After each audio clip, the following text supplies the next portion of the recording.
तो भगवान धनुष की प्रत्यंचा खींचते हैं, धनुष तोड़ते हैं। माता सीता वरमाला भगवान को पहनाती हैं। उसी समय जब धनुष की प्रत्यंचा खींची गई थी तो आकाश में इतनी तेज गर्जना होती है बिजली की कि परशुराम जी का जो तपस्या कर रहे थे वो तपस्या भंग हो जाता है और श्री परशुराम जी बड़े ही क्रोध से जनकपुर में प्रवेश करते हैं। जैसे ही वो सभा में प्रवेश करते हैं सारे राजा डर कर कांपने लगते हैं,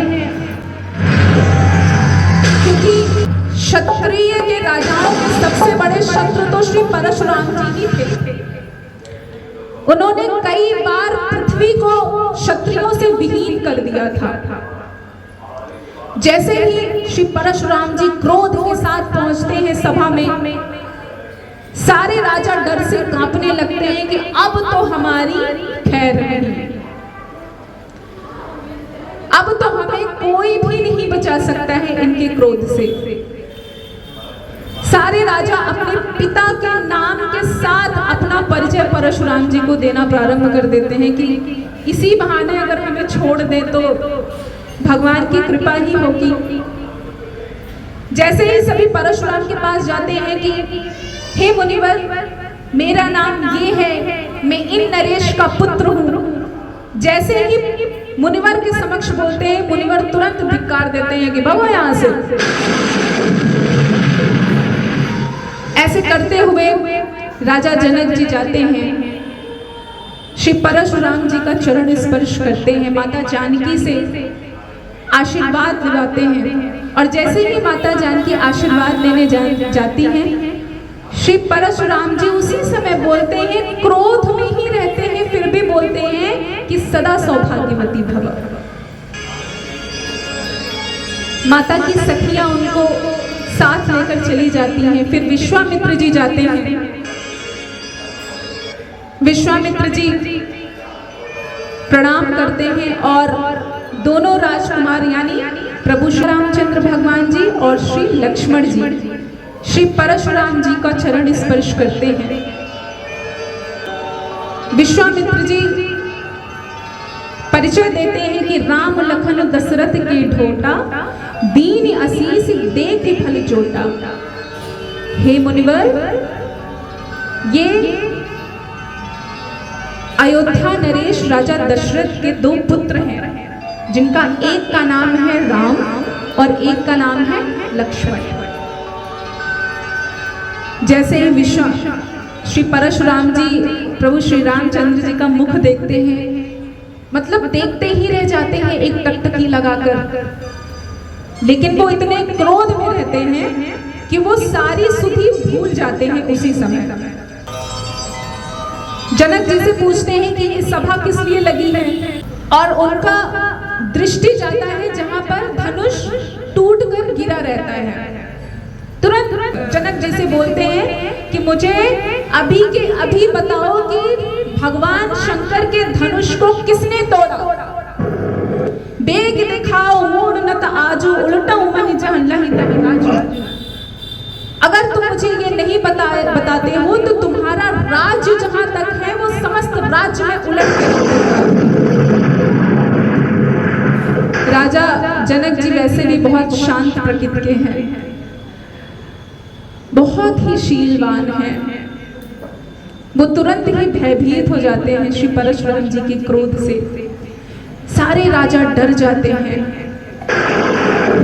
तब प्रभु श्री रामचंद्र भगवान जी ये मन में विचार करते हैं कि राजा भी भयभीत है, माता जानकी भी उधर भयभीत बैठी हुई है, तो वो स्वयं भगवान परशुराम जी के पास जाकर अपना परिचय देते हैं।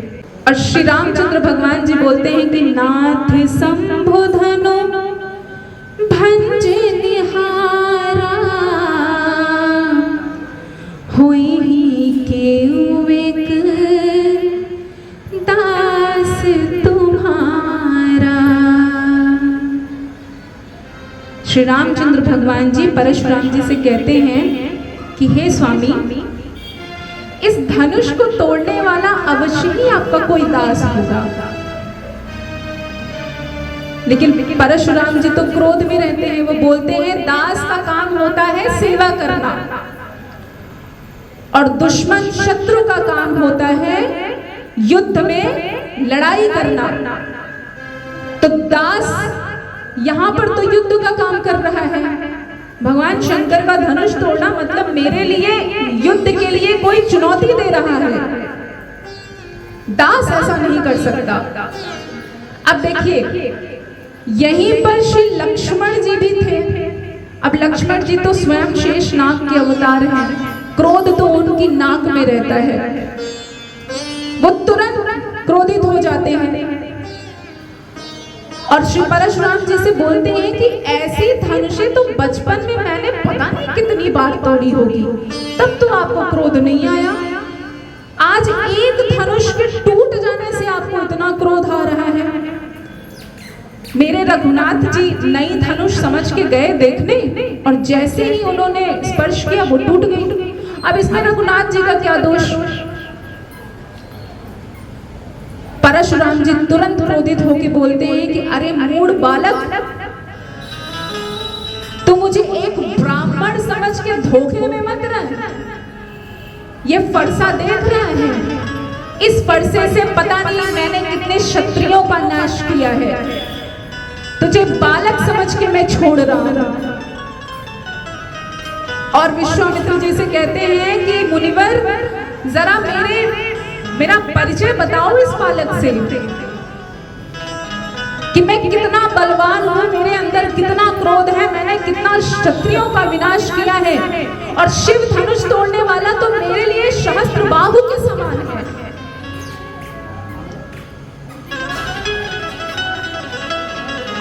अब विश्वामित्र जी समझाते हैं कि बालक की बातों का इतना बुरा नहीं मानते हैं। तब श्री परशुराम जी एक बहुत सुंदर सी बात कहते हैं कि जो शूरवीर होता है, जो वीर होते हैं, उनकी अपनी एक मर्यादा होती है। वो मर्यादा कैसी? कि 16 साल से कम उम्र और 65 साल से ज्यादा उम्र का कोई भी वीर हो, कोई भी शूरवीर हो, उसको हम हाथ स्पर्श भी नहीं करते हैं, उससे हम कभी भी युद्ध नहीं करते हैं। तो लक्ष्मण जी तो वैसे भी 16 साल से कम ही उम्र के थे। अब श्री रामचंद्र भगवान जी बहुत देर से सुन रहे थे एक ही बात, लेकिन लक्ष्मण जी वाद विवाद में फंसे हुए थे। जब भी परशुराम जी क्रोध करे, लक्ष्मण जी यही बोले कि क्यों इतना क्रोध कर रहे हैं, आप थक गए होंगे खड़े खड़े, जाइए बैठ जाइए। तब परशुराम जी कहते हैं कि इस बालक को मेरी दृष्टि के सामने से अभी के अभी हटाओ। फिर लक्ष्मण जी बोलते हैं कि आंख बंद कर लीजिए, मैं आपको दिखूंगा ही नहीं। ऐसे करते करते परशुराम जी का क्रोध बढ़ता जा रहा था।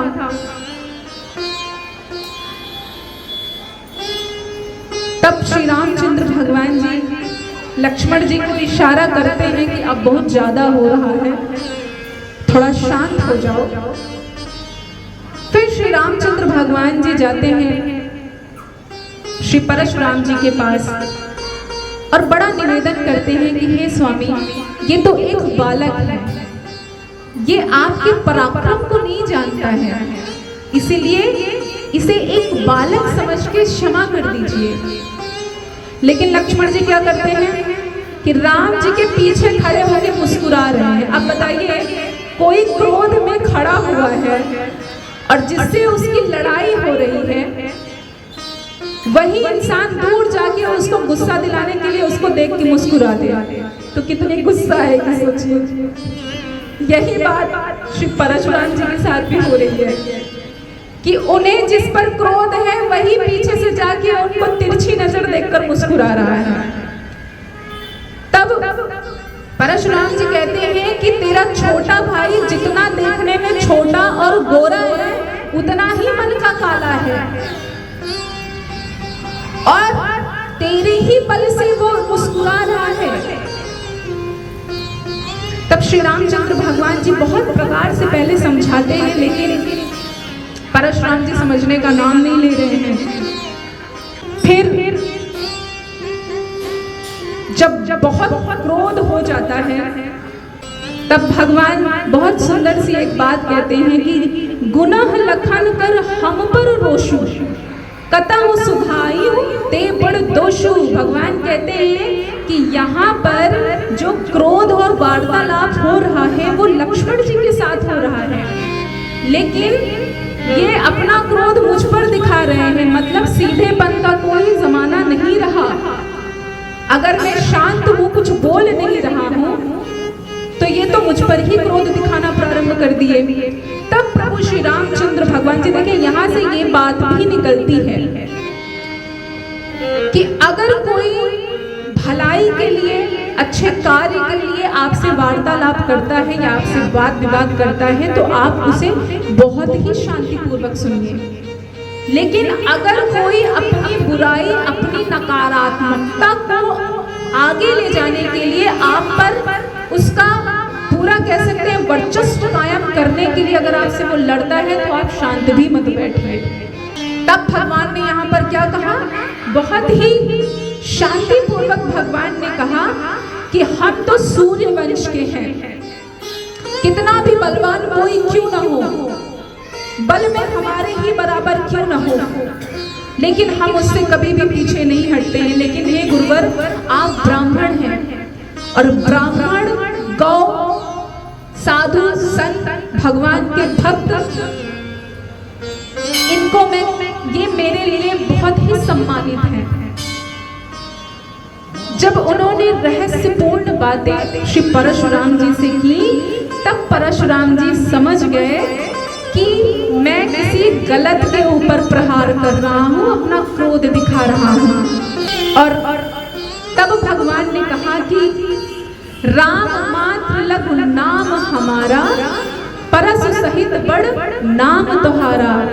इतनी सी उन्होंने बात कही, तब परशुराम जी समझ गए कि मेरा तो नाम सिर्फ राम ही है, लेकिन आपका क्या नाम है, परशुराम।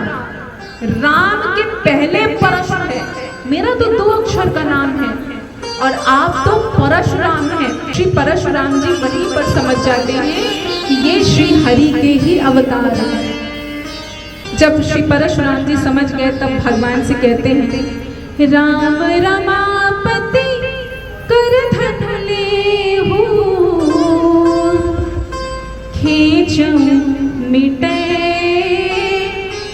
मोर संदेहु,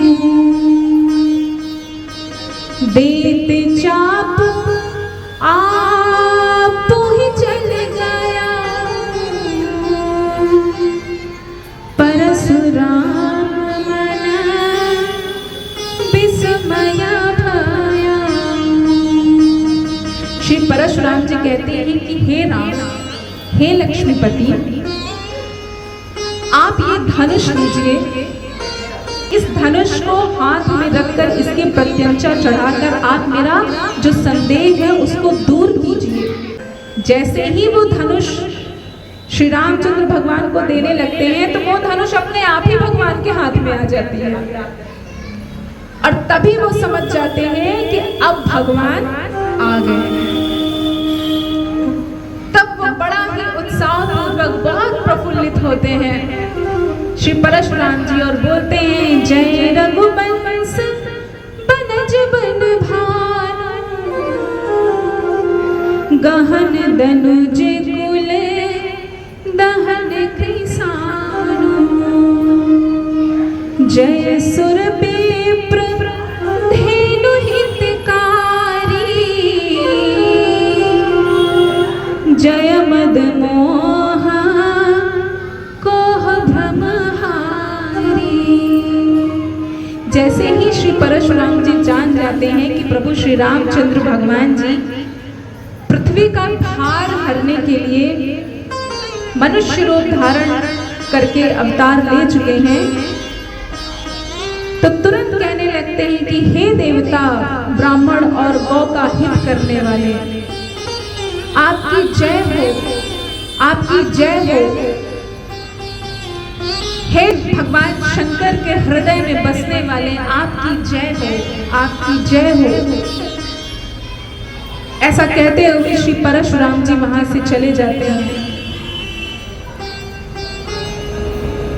जैसे ही श्री परशुराम जी जाते हैं, सभा का जो माहौल होता है वो बड़ा शांत हो जाता है, सभी फिर से प्रफुल्लित हो जाती हैं। अच्छा, माता सुनैना जी बड़ी विचलित हो जाती है जब श्री परशुराम जी आ जाते हैं।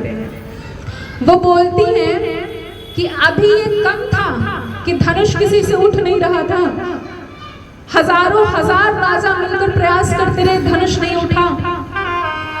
तब जाके प्रभु श्री रामचंद्र भगवान जी ने धनुष को तोड़ा। उसके बाद समस्त राजा एक गुट बना लिए, जो कपटी राजा थे कि नहीं, सीता तो हमें ही वरेगी। उसके बाद श्री परशुराम जी आ गए तो कितनी विपत्ति आएगी। सुनैना माता को तो यही भय था कि मेरी बेटी का विवाह हो भी पाएगा कि नहीं हो पाएगा। लेकिन जब श्री परशुराम जी वहां से जाते हैं, सब बड़े प्रसन्न होते हैं, सबके हृदय में बड़ी शांति आती है।